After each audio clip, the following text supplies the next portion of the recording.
दुर्दैवी बातमी आहे। बायोगॅसच्या खड्ड्यामध्ये गुदमरून 5 जणांचा मृत्यू झाल्याची माहिती मिळते।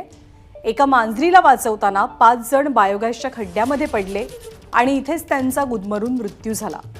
ही घटना घडलेली आहे अहमदनगरच्या नेवासा तालुक्यातल्या वाकडी इथे। या 5 जणांचे मृतदेह बाहेर काढण्यात प्रशासनाला यश मिळाले। बायोगॅसच्या खड्ड्यामध्ये पडलेल्या मांजरीला वाचवण्यासाठी आधी एक जण खाली उतरला आणि तो बुडतोय हे लक्षात आल्यावरती इतरांनी त्याला वाचवण्याच्या प्रयत्नात स्वतःही या खड्ड्यामध्ये उड्या मारल्या आणि यामध्ये हे सर्वजण बुडून गुदमरून त्यांचा मृत्यू झाला। आपले प्रतिनिधी नितीन ओझा आपल्याला अधिक माहिती देतील। नितीन, कधी ही घटना घडली आणि काय माहिती मिळते घटनास्थळावरनं?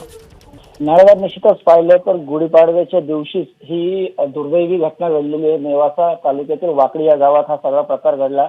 विहिरीत आहे ते मांजर पडलं होतं, मात्र त्या मांजराला वाचवण्यासाठी विशाल काळे हा युवक त्या विहिरीत उतरला। मात्र त्या विहिरीमध्ये जर पाहिलं तर शेण असेल, कचरा असेल, हे सगळं टाकलं जात होतं। जवळपास खोल असल्यानं त्यात गुदमरून त्याचा मृत्यू झाला। मात्र तो त्या ठिकाणी पडला असल्यानंतर त्याच कुटुंबातील इतर 4 जण सुद्धा त्याला वाचवण्यासाठी त्या ठिकाणी उतरले। मात्र हा सगळा जो शेण असेल किंवा गोमूत्र, कचरा हे सगळं टाकल्यानं त्या ठिकाणी बायोगॅस तयार झाला होता आणि त्यामध्येच गुदमरून या 5 जणांचा दुर्दैवी मृत्यू झालाय। काल संध्याकाळपासूनच या सगळ्यांना बाहेर काढण्याचे शर्थीचे प्रयत्न प्रशासन करत होतं। अखेर पहाटे प्रशासनाला ह्या 5ही मृतदेह बाहेर काढण्यात यश आलं। हे सगळे एकाच कुटुंबातील असल्यानं एका प्रकारे या वाकडी गावावर आणि या कुटुंबावर मोठी शोककळा पसरली। त्यामुळे या दुर्दैवी घटना नेमकं गुढीपाडव्याच्या दिवशी, सणाच्या दिवशीच घडली आहे। ज्ञानदा, धन्यवाद नितीन या माहितीबद्दल। एबीपी माझा, उघडा डोळे बघा नीट।